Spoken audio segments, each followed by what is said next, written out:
Olá, a paz do Senhor, tudo bem com você? Espero que sim. Seja bem-vindo a mais uma aula do nosso curso sobre identificação. Identificação de Jesus com a humanidade e da humanidade com Jesus.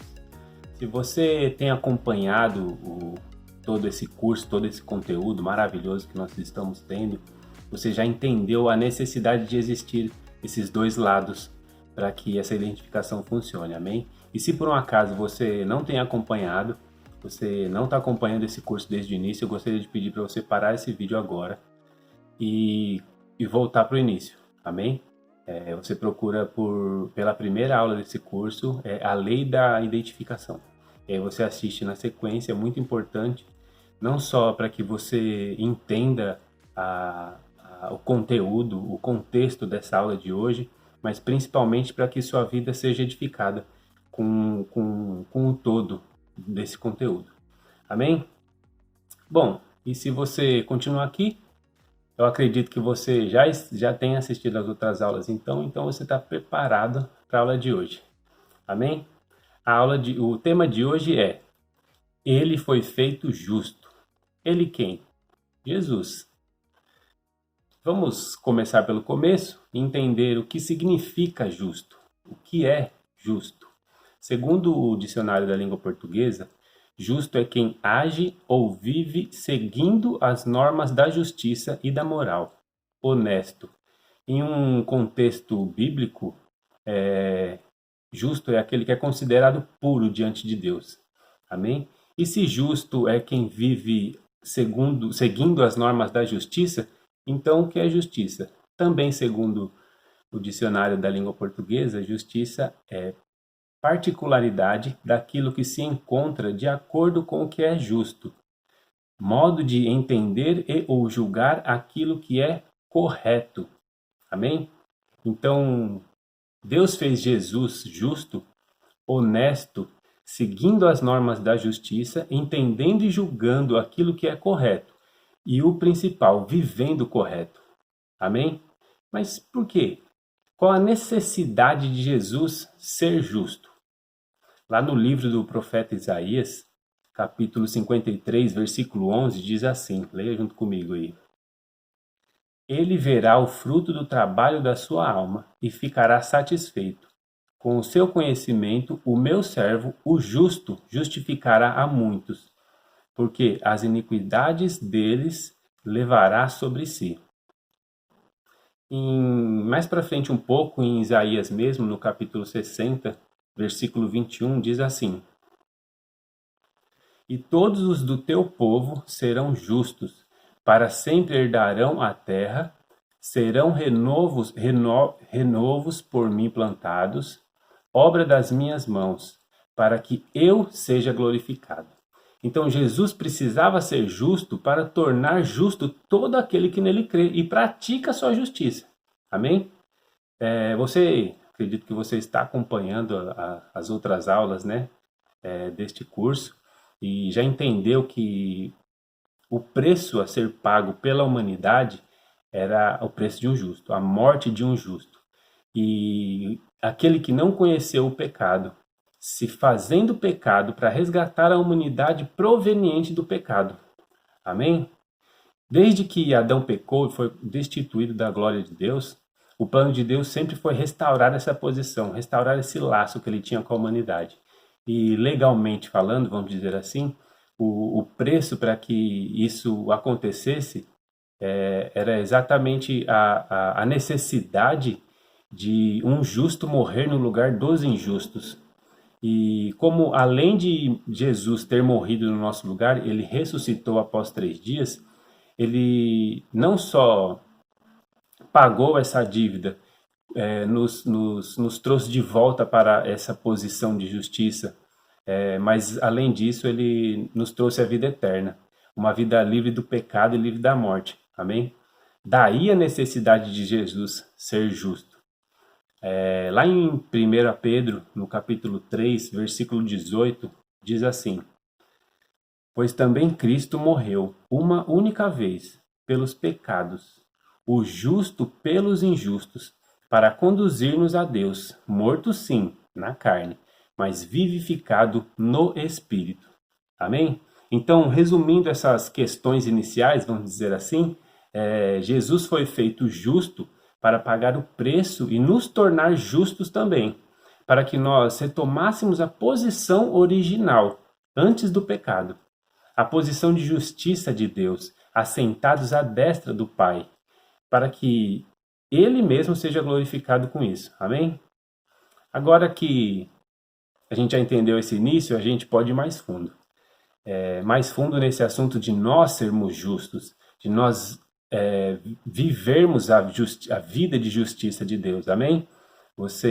E também é interessante a gente entender a grandiosidade dessa posição e a responsabilidade de estarmos nela. Amém? Você está preparado para ir mais fundo? Tem certeza? Então vamos lá. Ouvimos muito que a base da vida cristã é a fé, não é verdade? Lá em Hebreus capítulo 11, versículo 3, diz assim: Pela fé, entendemos que o universo foi formado pela palavra de Deus, de modo que o que se vê não foi feito do que é visível. Em Hebreus 11 mesmo, no versículo 6, diz assim: Sem fé é impossível agradar a Deus, pois quem dele se aproxima precisa crer que ele existe e que recompensa aqueles que o buscam. Amém? É necessário que creiamos em Deus, e é pela fé, para termos uma vida com Ele, um relacionamento com Ele. Amém? Porque, como nunca o vimos, nós só acreditamos que Ele existe por meio da fé. Então podemos deduzir que o que tanto ouvimos, que a base da vida cristã é a fé, está correto. Porém, vamos entender quem carrega essa fé, quem vive por meio dessa fé. Amém? Lá em Hebreus, no capítulo 10, versículos 38 e 39, diz assim: Mas o meu justo viverá pela fé, e se retroceder dele, a minha alma não se agradará. Nós, porém, não somos dos que retrocedem para a perdição, mas somos da fé para a preservação da alma. Só abrir um parênteses aqui no nosso estudo, muito se ouve neste versículo 38, dizendo assim, mas o meu justo viverá pela sua fé, da sua fé, através da sua fé. Nas versões que eu procurei, que eu estudei, eu não achei nenhuma versão que dissesse esse trecho da sua fé, pela sua fé, através da sua fé. Eu procurei em 9 versões diferentes e apenas alguns trechos, alguns detalhes do texto que mudava de uma para outra, mas todas as versões que eu procurei, essa parte de pela fé era pela fé mesmo, através da fé, por fé. Não citou sua, né? Isso não quer dizer que essa versão não exista, ou também isso não quer dizer que está errado falarmos assim. Mesmo porque podemos deduzir que se eu vou viver pela fé, é pela minha fé, não é pela fé do meu pastor, amém? Então, dizer que o meu justo viverá pela sua fé, dizer assim não está errado, amém? Desde que você não diga que o versículo está escrito assim, sendo que ele não está, tá bom? A versão que eu achei mais clara esse versículo está aqui, é a Nova Almeida Atualizada de 2017. Então foi a que eu achei mais claro esse versículo para trazer esse contexto para a nossa aula, amém? Agora, fechando parênteses, vamos continuar a nossa aula. Pelo que já entendemos, então, desde o início desse processo de termos sido justificados, comprados, pago pelo preço da própria vida de Jesus, sabemos então que pertencemos a Deus. Nós somos os justos dele. Porém, para entendermos que pertencemos a Deus e para vivermos nossa vida pela fé, é importante entendermos o processo da justificação. E quando isso aconteceu? Comigo, com você? Quando você foi feito justiça? Gostaria de ouvir a sua resposta assim, de bate-pronto, mas não tem como. Lá em Romanos capítulo 10, versículo 9 e 10 diz assim: Se com a boca você confessar Jesus como Senhor e em seu coração crer que Deus o ressuscitou dentre os mortos, você será salvo. Porque com o coração se crê para a justiça e com a boca se confessa para a salvação. Então, se você respondeu isso, está correto. Você foi feito justiça quando você creu de todo o coração e quando você confessou Jesus como o Salvador da sua vida. Amém? Ali você fez valer a pena a obra de Jesus na cruz, a morte, a ressurreição. Não só isso, ali você fez valer a pena toda a vida de justiça que Jesus viveu, toda a vida de justo, honesto, correto, fazendo as coisas corretas para nos ensinar isso. Amém? Ali você fez valer a pena. Então pronto, eu já sei o que é justo, já sei o que é justiça, tanto no dicionário quanto na linguagem bíblica. Já sei por que foi necessário Jesus ter sido justo, para justificar todo aquele que nele crê e pratica a justiça dele. Então é isso, acabou. Só isso. Claro que não, né? Eu disse que nós entenderíamos também a responsabilidade de sermos justos de Deus. Amém? Lá em 1 João 2:29 diz assim: Se sabeis que ele é justo, sabeis também que todo aquele que pratica a justiça é nascido dele. E você deve praticar a justiça para dizer que é justo. Você deve praticar a justiça para que todos saibam que você é nascido de Deus. Amém? Entende a responsabilidade? Você deve saber quem é você. E quem é você? Também gostaria de ouvir você respondendo isso. Se você tem a consciência de justiça, as coisas mudam. Primeiro dentro de você, depois ao seu redor. E se até agora você não sabe quem você é, a gente vai ter que voltar lá para Gênesis, capítulo 1, do versículo 26 ao 28, amém? Leia aí comigo. E disse Deus: façamos o homem à nossa imagem, conforme a nossa semelhança. Domine ele sobre os peixes do mar, sobre as aves dos céus, sobre os animais domésticos e sobre toda a terra, e sobre todo réptil que se arrasta sobre a terra. Então Deus criou o homem à sua imagem. A imagem de Deus o criou. Homem e mulher os criou. 28. E Deus os abençoou e lhes disse: frutificai e multiplicai-vos.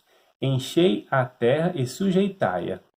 Dominai sobre os peixes do mar, sobre as aves dos céus e sobre todos os animais que se arrastam sobre a terra. A renovação da sua mente pela palavra vai gerar uma mudança de pensamento. A mudança de pensamento vai gerar uma mudança de atitude. Um justo entende o domínio e ele se levanta e governa pelos princípios da palavra. O justo não deixa a sua vida ir levando.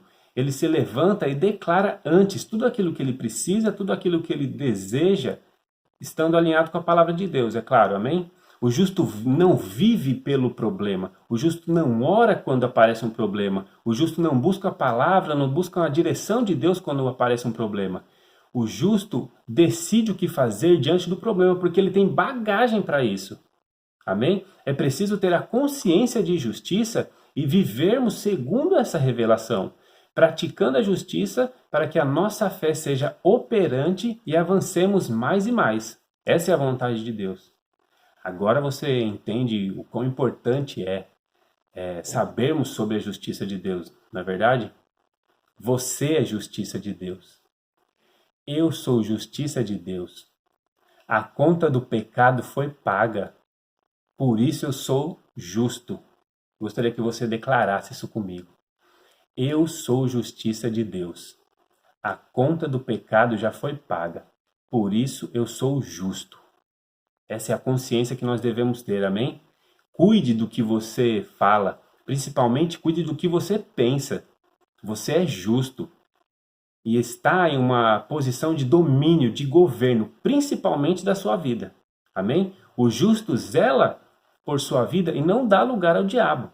Todas as vezes que Jesus se deparou com alguma tentativa do diabo de ir contra o sucesso dele, contra o que ele estava fazendo, Jesus nunca deu lugar ao diabo, nunca deu nem espaço para o diabo. Amém? Lá em Efésios 4:27 diz: não deis lugar ao diabo. Simples assim, simples assim. O justo pensa o que Deus pensa sobre ele. O justo fala o que a Bíblia fala a seu respeito. O justo sempre está consciente da sua posição de justiça, assentado à destra de Deus. Justiça e pecado caminham em direções opostas. Onde justiça Justiça é uma posição de pureza espiritual, vai totalmente contra o pecado, amém? A identificação com a justiça nos faz estar em uma posição aceita por Deus, favorável diante de Deus, independente de circunstâncias. Onde a justiça está presente, o pecado não deve existir. E para fechar essa parte da responsabilidade de sermos justos, vamos ler em Romanos, capítulo 6, versículos de 11 a 14, amém? Assim também vós considerai-vos mortos para o pecado, mas vivos para Deus em Cristo Jesus. Não reine, portanto, o pecado em vosso corpo mortal, de maneira que obedeçais às suas paixões. Nem ofereçais cada um dos membros do seu corpo ao pecado, como instrumentos de iniquidade, mas oferecei-vos a Deus, como ressurretos dentre os mortos, e os vossos membros a Deus como instrumentos de justiça. Porque o pecado não terá domínio sobre vós, pois não estáis debaixo da lei, e sim da graça. Aleluia! O justo anda no poder da ressurreição. Jesus se assentou à destra do Pai após ressurreto, após ter ressuscitado. E nós estamos hoje assentados com Cristo à destra do Pai. Devemos simplesmente assumir essa posição e desfrutarmos dela. Amém? E para finalizar, vamos ver alguns benefícios de sermos justos e vivermos essa justiça de Deus. Amém? Lá em Tiago, capítulo 5, versículos 15 e 16, diz assim: E a oração da fé salvará o doente. O Senhor o levantará, e o Senhor o levantará.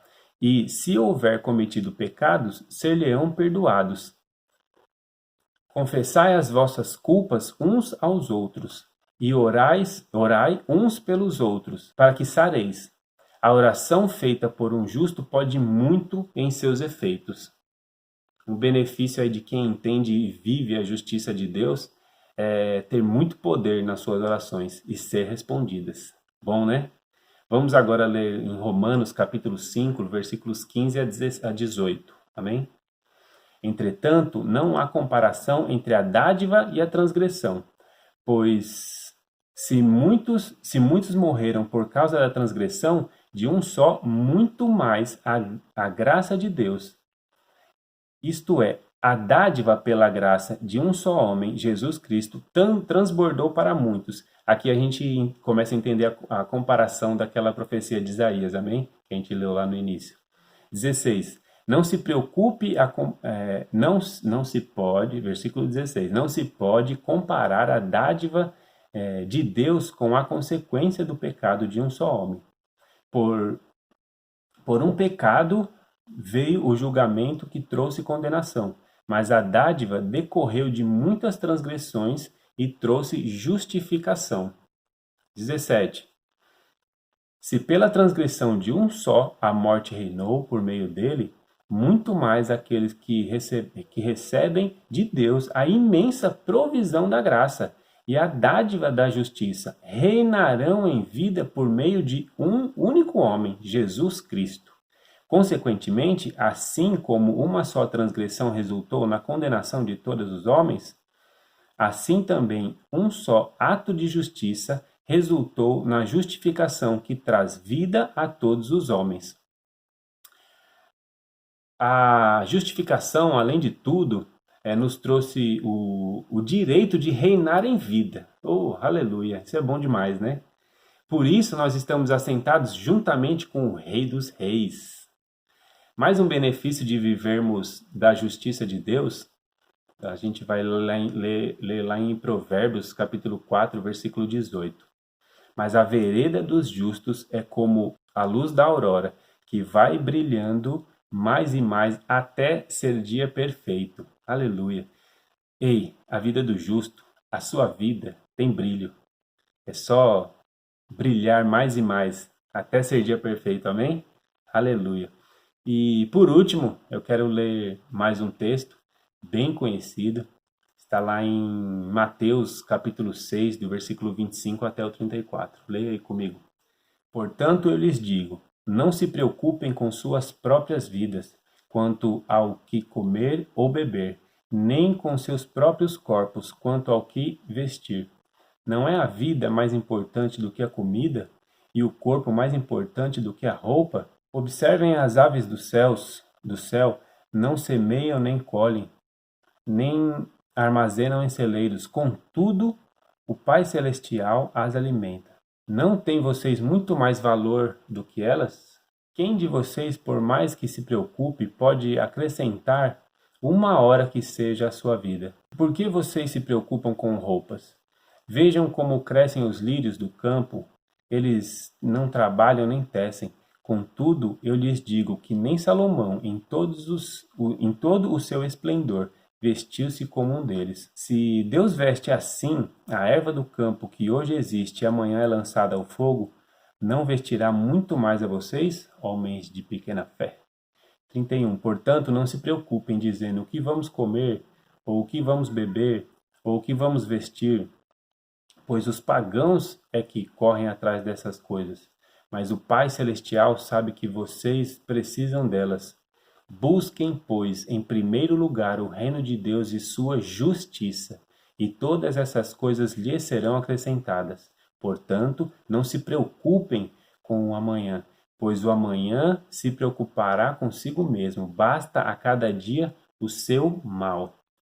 A consciência do reino e da justiça nos traz paz, para vivermos tranquilos, sem preocupação por coisa alguma. Amém? Basta simplesmente entendermos e assumirmos essa posição e desfrutarmos dela. Amém? Bom, chegamos ao fim dessa aula. Eu desejo mesmo que você tenha sido edificado, que você tenha crescido com esse ensinamento. E lembrar você que o curso não termina por aqui, amém?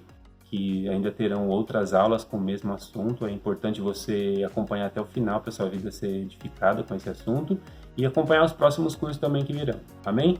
Eu gostaria de dizer que para mim foi um imenso prazer de aprender junto com você, dividir esse momento de estudo com você, porque toda vez que eu me exponho à palavra eu aprendo junto, eu cresço mais uma vez.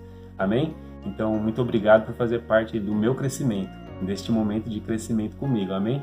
Fiquem na paz e até mais.